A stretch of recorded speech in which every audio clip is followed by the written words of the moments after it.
Hi there, my name's Jordan Sims, and welcome to Math at the Nova Scotia Community College.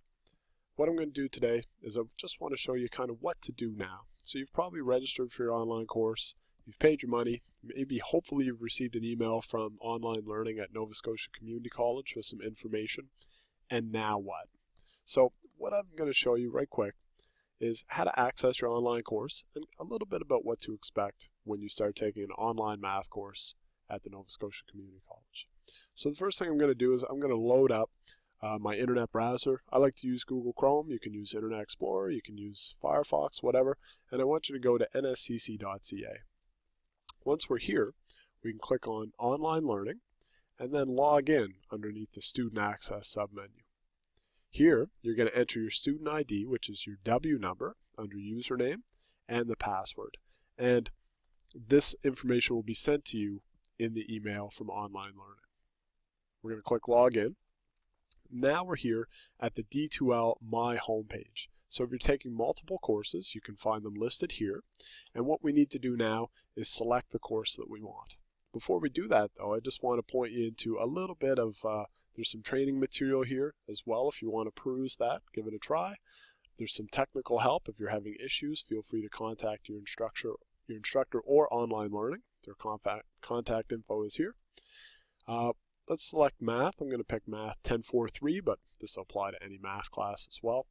As soon as you come into the math course now, we have an updates window. So if there's new discussions, or maybe you're missing something, or maybe you got some feedback on an assignment you handed in, you'll get notified of that here.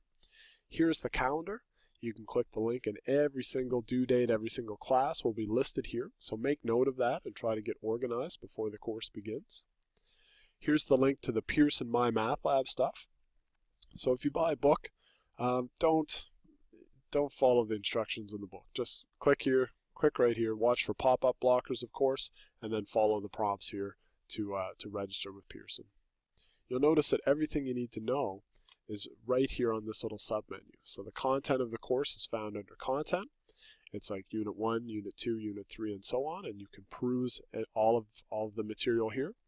We have a welcome unit, which you should read and look over. Here's the course overview, outline, and schedule.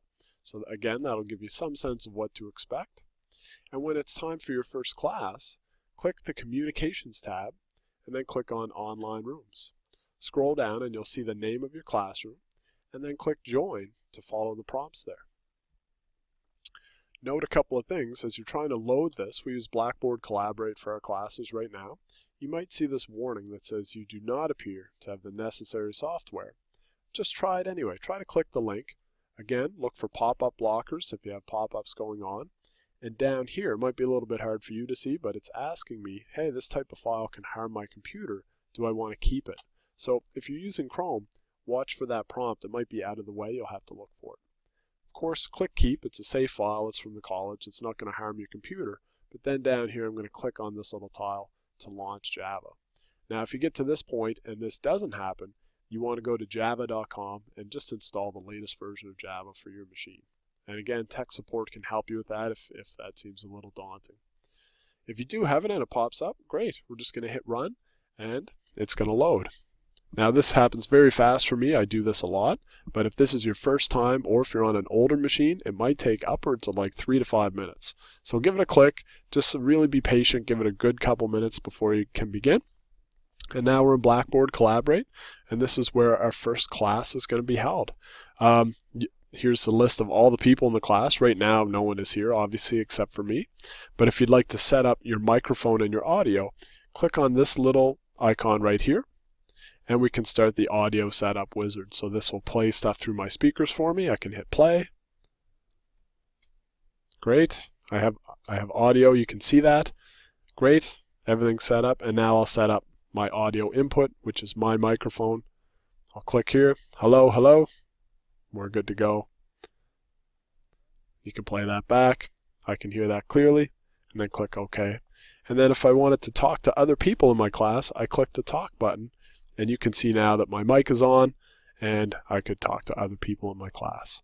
So that's kind of the minimum to get you started. Remember, all of the class times, I'm going to close that all out. All of our class times, if you go into course home, calendar, they're all right here. So, we have class at this time on the 27th, for example, I mean, this is an old example, but hopefully you get the idea, you can see when we have class. And we have class at 10 a.m. on the 27th. So on 10 a.m. or maybe 9:45, a couple minutes early if you want, you can start that procedure and head to the online rooms class. Okay. Another thing, just to ensure your success, up here in the corner, this is your profile. And you can click the little drop-down arrow, click on Profile and Notifications. Under Profile, I would encourage you to fire a picture up. Doesn't have, if you're not comfortable putting your own picture up, put a picture of a nice sunset or a pet or whatever you like. Fill out as much information as you feel comfortable with. Under Notifications, though, here's the important part. I want you to select all of these boxes right here. And if you want to put a text number in, you can get text messages as well if you're not really an email person. That's a totally great feature. But every box should be checked here so that when I make an announcement in the class, or I update your grades, or you have a missing assignment or an assignment coming up in a few days, I want you to be able to get notified as well. Okay? So make sure you have all those boxes selected and then click Save when you're done. So that should set you right up. First time that we meet, I'll definitely go into more details about this. But for now, hopefully that'll get you started. Look forward to seeing you in the first day of class. Thanks.